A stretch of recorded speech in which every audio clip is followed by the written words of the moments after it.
Hey, everybody. It's episode 6. What's up, everybody? Welcome to the Productivity Lovers Podcast, the podcast about how to become more productive in your work and home environment.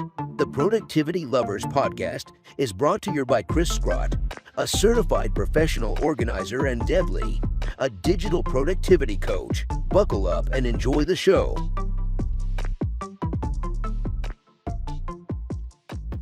Everybody, guess what? Today we're talking about the book Finish by Jon Acuff. Have you read the book? We can't wait to talk about it. It's awesome. All right. So I've read it. I've listened to it. You have a book filled with notes and a handy dandy report from your book club. So I think I'm going to turn it over to you and have you share what's in that report. Should we introduce ourselves first? I'm Cris Sgrott. Well, I think they know us. And I'm Deb. I like to believe that by now people have figured it out, our radio voices. Well, welcome to the podcast, Productivity Lovers Podcast. We are going to jump right in and talk about Jon Acuff's Finish, the book called Finish, and why it's important. Yes. I don't know how I found this book. You know, like sometimes I read a lot of productivity, organizing, business related books. And then Amazon handily right underneath it tells me like people that read this may like to read. Yeah. And I have another one of Jon Acuff's book. I think it's something about do. I think, it's about starting. Well, this one's about finishing. Which he talks about it here. Yes.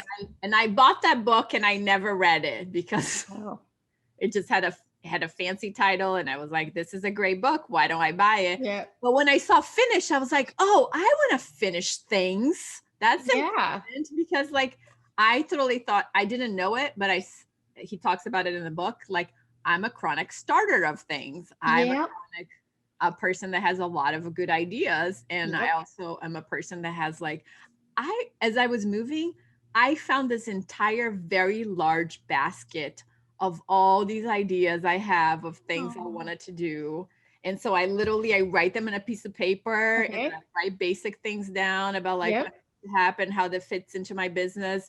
And then I throw it in this basket. And mind you, this basket is like, think of the size of a small book box. Oh, okay. So it's filled with ideas. So when I saw this book, I was like, oh my God, yes, I'm a chronic starter of things that I never finish. I was like, maybe I will learn some tips on how I can actually finish things. So that's why I picked up this book. And then I have to say, this is probably like on the top 5 of my favorite books of all times. I would agree with you. Talk about it all the time. Whenever I meet people, I refer to it. I recommend it to people. I would love to like hang out with Jon and talk about it with him. I mean, like this is like one of my, I have a million, like I literally have a note in every single page of this book. And whenever, I did a Organizing Maniacs book club on it. And it was so hard to make the video short enough. It was so hard to make the report short enough. So I don't know. Tell me a little bit about like, what did you love about the book? So first of all, I love this author. Now you introduced me to this book. You're like, you got to read this book. So I did. Well, I listened to it because, if I read, I fall asleep, but I have to listen to books. So I listened to it and I listened to it probably over the course of 3 days. He has a wicked sense of humor. He does. If you want to capture my attention, humor is the way to go. He's very sometimes his humor is deadpan. So you're like, wait, did he just tell a joke? And yes, he did. So he's really, really easy to listen to, and he's fun and he's interesting and he's also relatable. He's not coming at this from, oh, I'm the expert, I'm the guru, you must listen to me, I know it all, and I have perfected this. He's coming at it from like the everyman, every Joe, every Jane sort of, we all have trouble with certain things. Yes, some of us are better at other things than other people, but he is a chronic starter. And he recognized that his first book, which is really about starting and getting momentum, didn't fully capture the entire process of completing your work, whatever that work might be, a podcast, a book, a thing, a webinar, whatever it is. And he said he discovered a lot of unfinished projects in his garage, things he thought he would always do. I think skiing was one of them. And he bought like the Big Daddy skis, the fancy pants stuff, thinking he would really do it. Racquetball was something else, I think. Yeah, that was a funny story on the the ping pong one was the ping pong. It's hilarious. Yeah. So his humor and his relatability, the ability for me to see myself in what he was describing was just on point. Yeah, because I loved that, I felt like as I read the book, I'm not a hobby person, so I don't have that many things sitting around that I thought like, I thought I was gonna crochet one time. My grandmother. My grandmother taught me how to crochet, and my mom taught me how to crochet. I know how to crochet, but I'm like, what is, like, tell me an applicable, realistic thing one should be doing with crocheting. Not a whole lot. Well, you make something pretty. You've crafted it. You could knit something. Like, knitting is a useful skill. Crocheting, I don't know. Like, no offense to all the crocheting people, enthusiasts out there, but I'm like, for me, it was not a realistic goal, right? Okay, all right. And I do have like a little bag like this big that has some needles on it, and like those got pitched in the last move. Okay. Like, all right. So crocheting is not your thing. Not doing that. But what I related for that he was talking about was this idea that whenever I have a goal, right? Remember my big basket with all these ideas, like, and he talked a couple of examples, like one person wants to exercise and he starts going to the gym, and then all of a sudden he decides to, like, he needs to run a marathon, or like he like made his goal so grandiose that eventually diminished the whole entire thing, and the person stopped exercising altogether. And I really related to that. Like, whenever I want to do something super small, like write a blog post, and I think like, oh, I should turn this into a book. And it's like, before you know it, I'm not blogging or writing a book. Nothing is happening. Nothing is happening because I made this goal so unattainable. I mean, not that writing a book is unattainable, but it's a massive undertaking. It's much more than writing a blog post. I loved that concept when I was thinking, and the way I see that happening to a lot of my organizing clients is that they will say things like, well, I'll start by organizing this drawer, and before they know it, they're like, I'm going to organize my entire house in 1 week. Well, then the reality of the undertaking, it's not surprising that then people are like, forget the drawer and forget the whole house. I will might as well, right? He talks about that in the book too. So. And that perfectionist sort of tendency. And I could really, really, really relate to that as a recovering, sometimes faltering perfectionist myself. Yeah.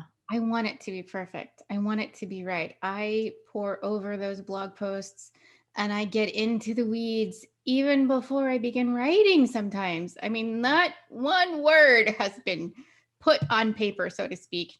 And I'm already thinking about the images that will go and the great infographic I could create. Then I go create the infographic, and I haven't written anything yet because I'm distracted, one, by all these other things. And I want the words to be perfect. And when the words aren't perfect, then I find other things to do. So I think, putting perfectionism as the villain in the book was a really stupendous idea on his part. Yeah. He talked about perfectionism like it was a person, like a villain, right? I it's that voice in your head that tells you to do more, do better, be more, be better. All of that. And you can be more and do better and all those things, but you don't have to do it on such a scale, as you said, that is so overwhelming and insurmountable that you don't even begin. Or you start and then you stop and you say, well, I tried. Yeah. But did you really? Right? Yeah. Did you really? What were you trying? What was the effort? How much effort did you put into it? And what's wrong with baby stepping your way through it? You don't have to have large leaps all the time. Yeah. It's nice. In fact, it's amazing when you have those, but it's not realistic. And it's not reasonable to think that's going to be something that happens on the regular, right? Yeah. I love that the book really just boils down. Like I took away a couple of things, but these are the two most important ones, is like any goal that you have, you should cut it in half. Yes. So if you want to lose 20 pounds, just go with 10. And if you want to organize your entire house, or if you want to, change your whole life, like calendar, just start with 1 day or 1 week or 1 room or 1 drawer. 1 drawer sounds great. And then the second part of it was like doubling the time. Like if you think you can do it in 30 days, then add 30 more days to it. If you think it's going to take 6 months, then add a year to it. I loved how he simplified goal setting in a way that just felt like really doable. And the third thing for me that really stood out was like, because I am a high achieving human being, was the element of fun. That in order to do something, to accomplish some goal, you have to make it fun. And like a personal thing that happened to me when I read this book was like, I had always wanted to like have a smoothie for breakfast. Okay. For years I tried like, everything kale and everything spinach and everything green. And I was like, oh my God, no offense to all of you out there that drink those things in the morning. I'm really proud and happy for you. But like for me, it did not work at all. But I love berries. I'm a berry person, right? So now for the last 3.5 years, I have had a berry for breakfast every single day. Okay. It makes me super happy that I do that. Like, I don't end up not eating. I don't end up like eating a granola bar, or I don't end up eating some sort of carb bready thing because I'm half Italian. That is a default to do. And it's like, you know what? And that to me is fun. That was my version of healthy, and that totally worked for me. And that was something that came from reading this book. It's like my goal didn't have to be green and boring. It could be fun and like tasty. Right. And green and tasty could match up for someone else, and that's perfectly fine. But to really make sure that you craft something that works for you. So I love that none of this was cookie cutter either. So yes, there are strategies, and those 3 points that you made are really on point, so to speak, that, they really make sense. And you really talked a lot about those things, but to also make it fit your lifestyle and make it work for you so you can keep that momentum going, because then you start getting motivated. So when you reach your halfway mark and you realize you have made progress, even if it's just an inch forward, it is progress. And that little bit of progress gets you to keep going. So add in the fun. James Clear talks about that a little bit too in his book, Atomic Habits, which I know we'll be discussing at some point soon. We are, because that's another one of my favorite books. Another excellent book. He talks about things have to be pleasurable for us to want to continue doing them. They're either really intuitive, like you just do it, like you brush your teeth. It's not like you're having a ton of fun brushing your teeth, but you know how to do it. It's quick and it's easy. You do it and you get into a routine. It's just natural. And then other things that feel like you're slogging through them, add some fun, ramp up the fun factor, get a reward in there so that it motivates you to keep going and slog through the hard part. Because usually once you get through that, you kind of like, you're riding that wave, that momentum to kind of keep going and get to the finish line. So absolutely add the fun and the pleasure in there. So how do you weave these 3 things into like some of the work that you do with people, and like, in getting their productivity to be more efficient? Well, it does take some trial and error, right? So I just said none of this is cookie cutter. It's part of it is knowing yourself. Yeah. And sometimes a client is not thinking about themselves. Like, am I a morning person or am I an evening person? Do I really want to have berries or do I really want to have kale? They don't always get into that. And some of what I do is to say, okay, well, let's think this through, because this is all about you. It's not about what I think or what I do for me. It's really what would work for you. So it's that trial and error, figuring out, who am I as a person? What are my goals? Am I someone who is a high achiever and wants to always take those large leaps, or can I baby step my way through it? And what can I do if I really want to make big progress? So how can we string it along so that you can feel like you're making that big progress? What are those milestones? So it's really identifying some of those things and then testing, just like you would with marketing, right? You A/B test your subject lines, you sort of test. You throw in kale with some strawberries. You're like, you know what? I'm going to keep the strawberries and get rid of the kale. I tried that actually. So there's no, I wish there was a formula like A plus B equals C. When you get to C, the world is fabulous and everything is great and nothing will go wrong. Life isn't like that. There is some trial and error and testing and seeing how things work. So think of it as a marathon and not a sprint. Yeah, he talks about that in the book. Right? Think about it as a sort of a continuous progress of improvement versus I've reached it, I'm here, I'm done. Productivity is finished, I'm all done. The book has been written, I'm all done. Nothing left to do. Yeah. Sort of, it's a mindset kind of thing as well. And that's not an easy thing to change. That takes time.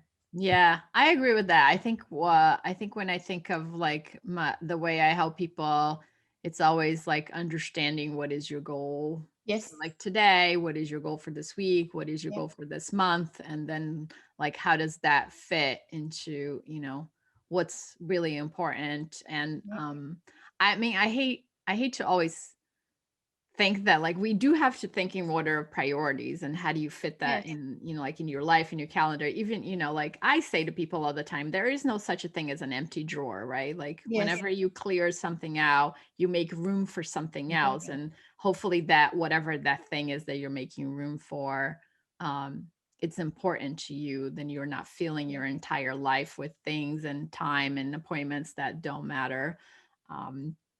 Which I feel like, in the context of the book, right? Whenever we're not filling our lives with like junk of any kind, it allows us to then finish the things that we love and spend time with the people that we love, because we're, it's like everything is so interconnected and such a continuation of like, life. And like our most precious time, our most precious resource is time. And like, we only get so much of it every day. And some days I go to bed thinking like, well, today was not a good day.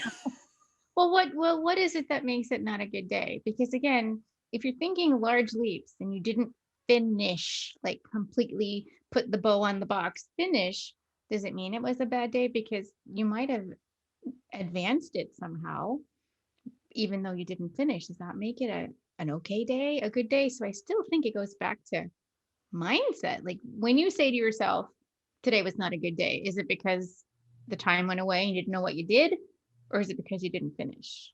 Yeah, you know what? Those are two really good points. Yes. I always like, if I feel like I putz around all day and I just didn't accomplish anything, then I feel like, oh, today was not a good day. But I actually, for the last couple of years, I have always ended the day asking myself the same question, like, what was my favorite part of today? Yes. Oh, I asked that to the kids. I asked that like whoever I'm spending time with, like that I'm like, it's at the end of the day, I always ask that question, because to me, it always reminds me of what's important. And even though like I may not have finished any project, or I may not have accomplished all of the things that were in my to-do list, there's always something really good that came out of the day. And I try to focus on that, which to me, like, I am a very high achieving person. My list is always a mile long, but I have learned to value my time with people way more than anything else. And in order to do that, we have to give up like the list, right? Because you just have to be present and opened to like whatever that experience is. And sometimes like you don't have any control. Well, that's true. You do have to give something up, right? And he talks about this in the book as well. He said, he gave up being a really good friend so he could work on his book. So we couldn't spend all weekends with friends hanging out and doing all the fun things they were doing. So he was a bad friend for 12 weeks. And he was okay with that because he was a good writer for those 12 weeks and he had a goal that he had in mind. And then when that time was up, he went back to being a good friend. He talks about his wife, also making those kinds of decisions. Like, I think she teaches a class or something like that. And during the time that she's teaching this class, everybody walks around in wrinkled clothes because she is not about the laundry, right? She does the laundry and she gets it going to a certain point, but sometimes, things don't make it from the dryer to where it needs to go. So things are kind of wrinkly and they walk around in the house for that time in some wrinkled clothes, or they go out in some wrinkled clothes and they just make that adjustment that, for that time frame, laundry is not the priority, but teaching that class is. So all of the focus, or 90% of it, 99% of it is going into that class. So what are you comfortable sort of being bad at? Get used to that notion of, I'm going to be a bad friend right now, or I'm just not going to be the best blog post writer right now because I'm working on a podcast, which that is true. That would be me right now. Yeah. A blog post in a really long time because this has been the main focus, right? Mm-hmm. But I also know that's going to be coming to a close soon. And then once the podcast is up and about and people are hopefully listening and watching, then I can write about it too. And then blogging will slowly make its way back. So it's okay because you can't be everything to everyone 100% all the time. Yeah, he talks about, like, I think in the process of finishing things, right? You have to figure out what is it that you're going to bomb. Yes, that's it. Like, correct. That situation, it was like, while they're doing projects, they decide to not fold or iron clothing. So sometimes you show up wrinkled and that's okay, but at least you're clean, right? So you are clean and you have clothing on. Yeah. Yeah. Which is a priority. I think that is like, that's a concept for me that comes up a lot when you're trying to find like balance between work and your personal life and your self-care. Like sometimes you can't do it all. And some things just have to not get accomplished. You can do it all, just not at the same time. Right. You can do anything you want at any point. You just can't do all of them simultaneously. Yeah. You say that a lot to me. I do. You just can't. But I really wanted to circle back to something you said. You talked about, what was it that I loved about the day? I think that's an excellent way to end the day because it lets you realize, so you get to reflect, which means you're sitting, hopefully pausing. You're not just running around thinking about the day. You're maybe taking a moment for yourself or with someone around you and you're both talking about how the day went. A lot of times we think the day ends awfully, but a lot of times when you reflect, you realize that some good things have happened. Yeah. They may not be the things you thought about at the top of the day, but now that the day has come to a close, it's nice to kind of look back and reflect. I like to call it high-low. I also do it with the kids. What's your high? What's your low? We actually call it high, low, meh. What's your high? What's your favorite part? What's your low? What did you not like? And then meh is sort of, I didn't hate it. I didn't love it, but I did it. It's kind of a fun sort of, well, how can we maybe turn that around moment as well? Yeah. So some of this is like that, G2D talks about that weekly review, looking back. I love a daily review, like looking back at the day. It's what I have. I just ended it. How did it go? And then how can I make it better the next day if it didn't go as well as I wanted to? So I really love that. I love that. I'm gonna say, I try not to dwell on the negatives, on the meh, but I think it's important to talk about that.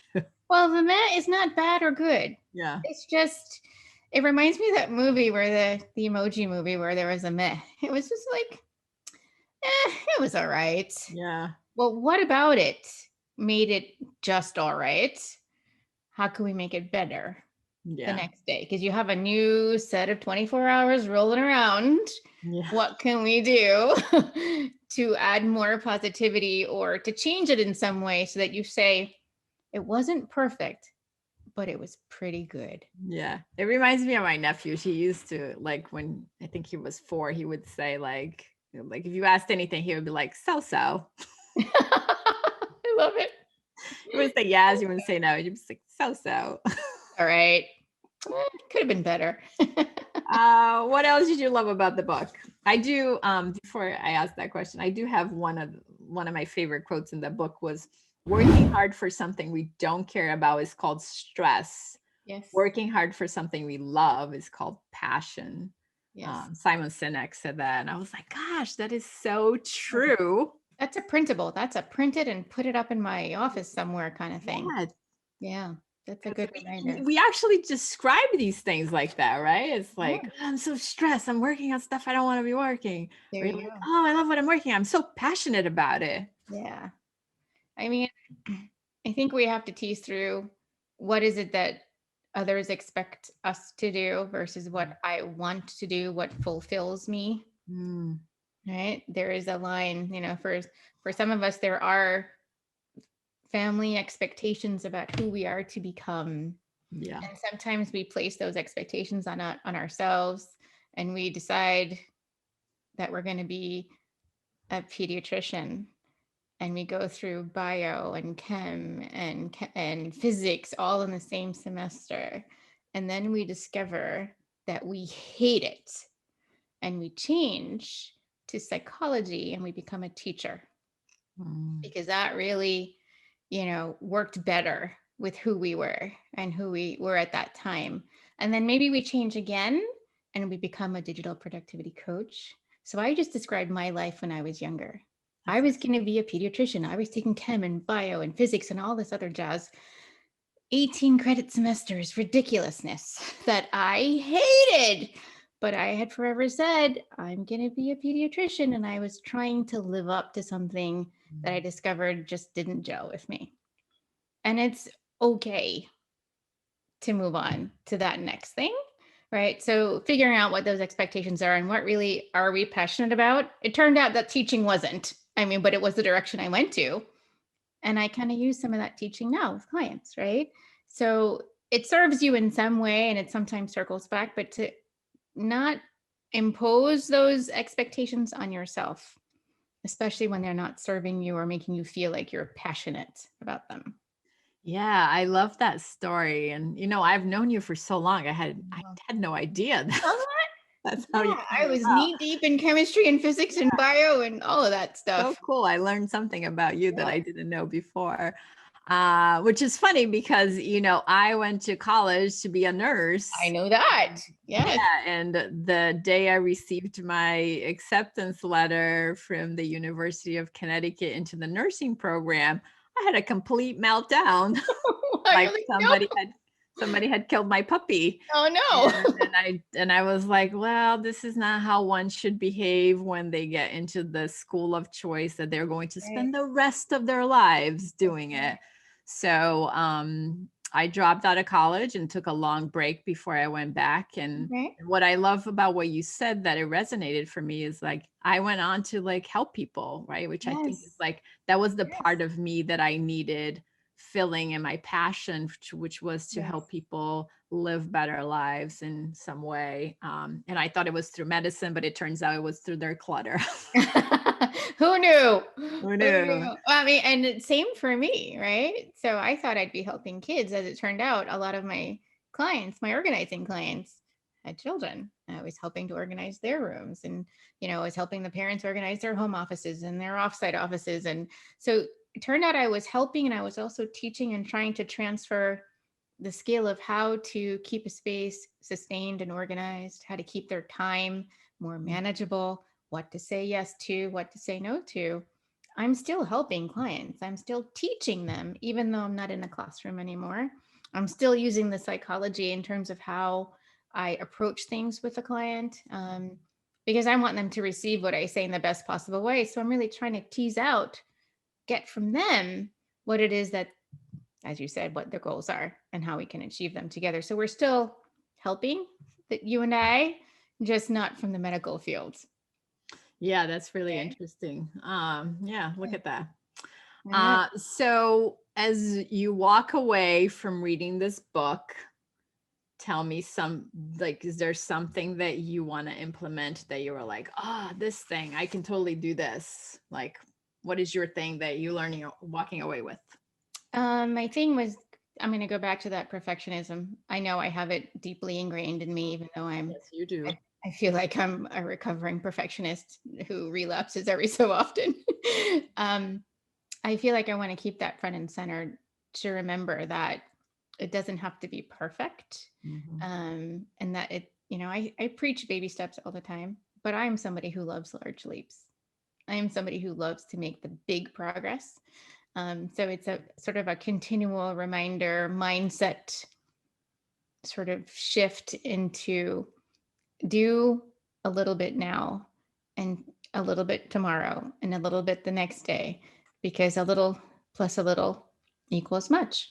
It adds up to that large leap. So for me, it wasn't so much that I learned something new, but that it was reaffirming for me that, yes, I still struggle with perfectionist tendencies and I need to keep that front and center and have some strategies in front of me that I can shove it aside, hit it in the face, kick it down the road so I can actually make progress.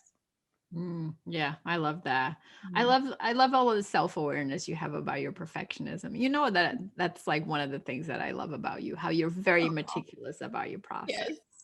I am in this process working with you also.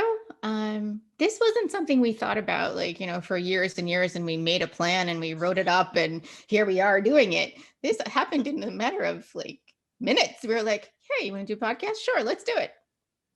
And we're doing it. Yeah, just weeks ago, mind you. Weeks ago, right. But that speaks to the high achiever in yourself, right? And me not having a plan is like, oh my gosh, I need a plan. But do you really need a fully fleshed out plan, or can you begin and kind of work it out as you go along? Sure. And then maybe set up some things that help you to be better at what you're doing. Absolutely. So this process has taught me a lot about that perfectionist in me and allowed me to just not worry about every little detail. Enjoy the process too, because it's been super fun doing this. And we're, having known each other for close to 14, 15 years, we're still learning new things about each other. So that perfectionist, she's there, but I keep her under control most times, and I'm working on it. Yeah. Which is good to have awareness. I love that in the book, he says perfectionism does hide progress. It does. Right. And I think that is speaking of, so we can just bring it back to the book and it's like a tip for people out there. Progress is really important.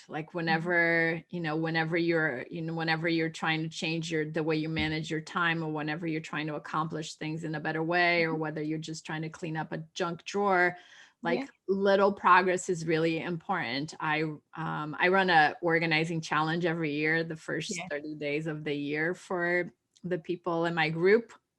It's a free challenge. People just come. And the very first thing I talk about is whatever project you pick, make it small. Yes. Make it sustainable so you can actually, get it organized. So I always say start with a coat closet, right? Because it's a really contained area. You can pull everything out. You can make decisions. You can pull everything in a few hours, and then you feel like you accomplished something. And I love that is the thing he advocated, make your goal half as big, give it twice as much time, and just really have awareness about the perfectionism, because it does get in the way of making progress. And it little progress is I don't know, when did we start thinking small progress is not good enough, right? We need big progress in order to make something happen. I think it's because we also people watch. We look at our colleagues, we look at our competitors, and they look like they're making big steps, big leaps. They're doing the things that we want to do. I'm like, well, why aren't we there yet? So sometimes I think it's comparison, which is really not good for the soul at all. No, it's not. Because you're comparing yourself where you are right now with someone else who could be 10 years down the road, who used to be where you were. It's just not an apples to apples comparison, a true comparison. So I think sometimes it's that. And I think sometimes we set the bar high for ourselves. We do. We just set it high, irrespective of anybody else. We just say, well, you're smart. You know how to do it. You should do it. What are you waiting for? But life isn't a straight line, right? It's not. No. So, all right. So how do we challenge people out there to use this book? I would say, so first of all, read the book. Yes, definitely read the book. If you don't want to read it, then listen to it. Yes, the read is the reading. Yeah, I mean, you can bookmark when you listen to it as well. So, and go back and re-listen to certain sections that resonated with you. And then I would pick one thing. He talks about a few key things, which we mentioned today, right? Pick one of those things that you're going to immediately implement in your life. And when I say immediate, I don't mean like tomorrow, but in the next 2 weeks, in the next month, I'm going to weave this thing into my life. I'm going to start, making these baby steps more meaningful. I'm going to, choose what I'm going to bomb, the things I'm just going to not be good at because I'm focusing on my goal. So pick one thing instead of all the things and get good at that one thing, and then add something else. I mean, what he talks about in the book is it's not like it's not been said before. It's not profound in that we've never heard it, but it is profound in that when you start incorporating those suggestions that he makes, they can have a big impact on your life. So pick one, start small, right? Pick one, start small, get good at that, and then add something else to your plate. I don't think I have anything to add to that suggestion. So I'm gonna give one last quote from the book that was my favorite. Go for it. It says, "Goals you refuse to chase don't disappear. They become the ghosts that haunt you tomorrow." That's right. Wow. Don't let them be regrets, right? Don't regret those things you never started or finished. Yeah. So good quote. It's always fun to hang out with you. You've been listening to the Productivity Lovers podcast, and we hope to see you in our next episode. Bye, you guys. Bye, everybody. Thanks for listening to this episode of the Productivity Lovers podcast. We hope you enjoyed it. Please be sure to subscribe so that you get notified when we upload a new productivity podcast. For more tips and notes from the show, check us out at productivitylovers.com. Talk to you soon.